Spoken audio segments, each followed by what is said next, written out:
Recognized. Thank you, Mr. Speaker. Mr. Speaker, I rise in opposition to H.R. 5933 and yield myself such time as I may consume. The gentleman is recognized. Thank you, Mr. Speaker. The Defending Education Transparency and Ending Rogue Regimes Engaging in the Nefarious Transactions or Deterrent Act is before us today.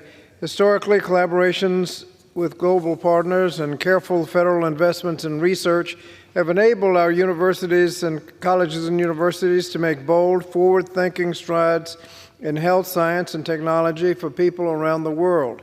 Additionally, institutions have collaborated with the U.S. government to enhance our research by attracting and retaining researchers and scholars from across the world.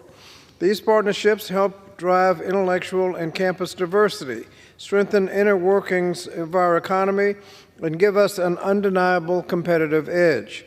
Institutions, however, must be transparent about resources they receive from foreign entities, particularly as the federal government invests nearly $30 billion annually in our higher education research and development efforts.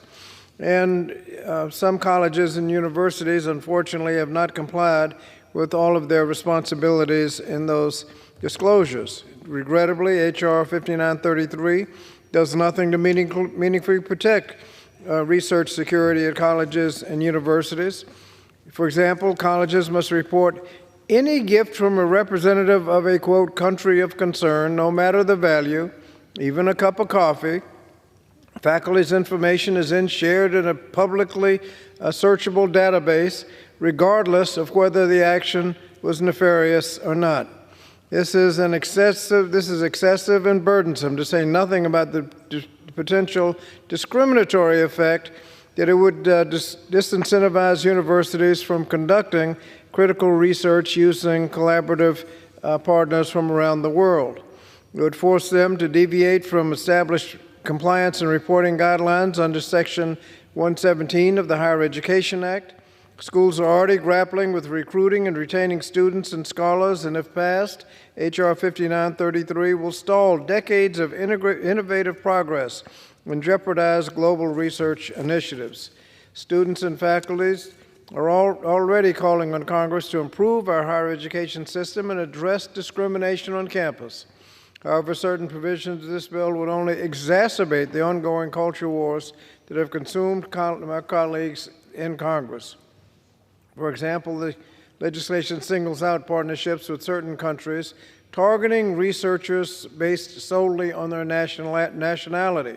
And I've said before, we can achieve accountability and compliance without contributing to anti-Asian, anti-Semitic, or Islamophobic animosity.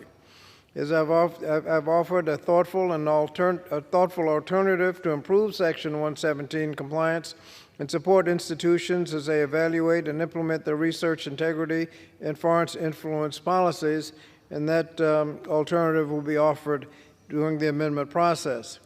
This amendment builds on the CHIPS and Science Act and the Presidential Memorandum on Government-Supported Research and Development National Security Policy Guidelines, and specifically it allows reporting requirements with those federal agencies and requires the Secretary of Education to go through negotiated rulemaking to address key implementation aspects of Section 117.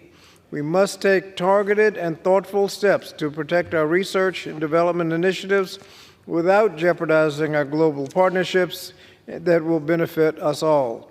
So thank you, and I reserve the balance of my time.